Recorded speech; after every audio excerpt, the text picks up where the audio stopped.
اعوذ باللہ من الشیطان الرجیم، بسم اللہ الرحمن الرحیم، رب اشرح لی صدری ویسر لی امری واحلل عقدۃ من لسانی یفقہوا قولی رب زدنی علما۔ السلام علیکم دوستو، آج میں آپ کی خدمت میں اللہ تعالیٰ کے نیک بندوں کا ذکر لے کر آئی ہوں۔ اللہ کے نبیوں، پیغمبروں اور ولیوں کا ذکر اللہ تعالیٰ نے خود قرآن مجید فرقان الحمید میں بار بار کیا ہے، اور اللہ کے نیک بندوں کا ذکر کرنا اور سننا بھی ایک عبادت ہے۔ بسم اللہ الرحمن الرحیم، بارے الہا میں تیری رحمت کے ساتھ تیرے عذاب سے، اور تیری خوشنودی کے ساتھ تیرے قہر و غضب سے، اور تیرے ذریعے تیری ناراضگی سے پناہ مانگتی ہوں۔ تیری تعریف بلند ہے، تو ویسا ہی ہے جیسا کہ تو نے خود اپنی ثنا بیان کی، اور بیان کرنے والوں کے بیان سے تیری تعریف اور ثنا بالاتر ہے۔ بے شک خدا جو چاہتا ہے وہی کرتا ہے، وہ رب تعالیٰ کسی انسان کا پابند نہیں۔ اگر کوئی اسے ناراض ہے یا راضی، اللہ کو کسی کی پرواہ نہیں، وہ بے نیاز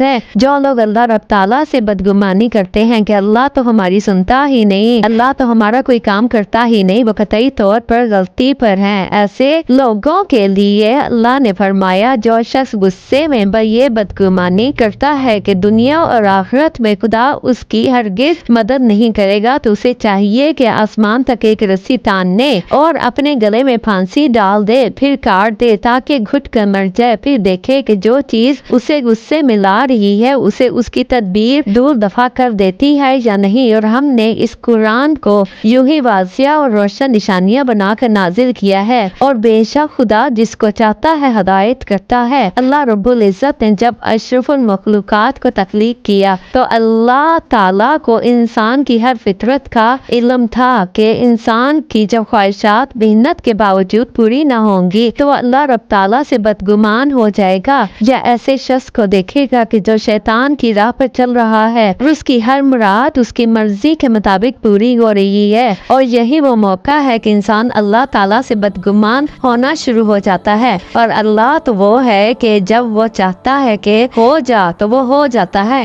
انسان اللہ تعالیٰ سے ناراض نہیں ہو سکتا، انسان اللہ تعالیٰ سے بدگمان نہیں ہو سکتا۔ انسان کو ہر حال میں اپنے رب تعالیٰ کا شکر گزار ہونا چاہیے۔ جس کو خدا ذلیل کرے پھر اس کو عزت دینے والا کوئی نہیں۔ اس میں کچھ شک نہیں کہ خدا جو چاہتا ہے کرتا ہے۔ کائنات میں دو فریق ہیں، ایک مومن اور ایک کافر۔ غرض جو لوگ کافر ہو بیٹھے ان کے لیے تو آگ کے کپڑے تیار ہیں اور وہ انہیں پہنائی جائیں گے، ان کے سروں پر کھولتا ہوا پانی ڈالا جائے گا جس کی گرمی سے جو کچھ ان کے پیٹ میں ہے، آنتیں وغیرہ اور کھالیں گل جائیں گی، اور ان کو مارنے کے لیے لوہے کے گرز ہوں گے کہ جب صدمے کے مارے چاہیں گے کہ دوزخ سے نکل بھاگے تو گرز مار کر پھر اسی کے اندر دھکیل دیے جائیں گے، اور ان سے کہا جائے گا کہ جلانے والے عذاب کے مزے چکھو۔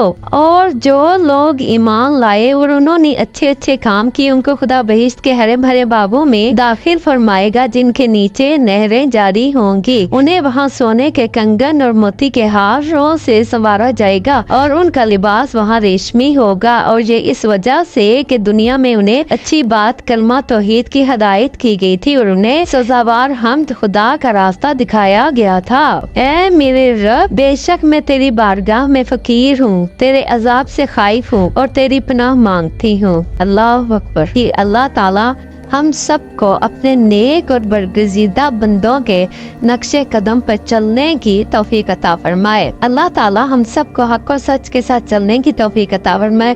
ربنا آتنا فی الدنیا حسنۃ وفی الآخرۃ حسنۃ وقنا عذاب النار وقنا عذاب النار۔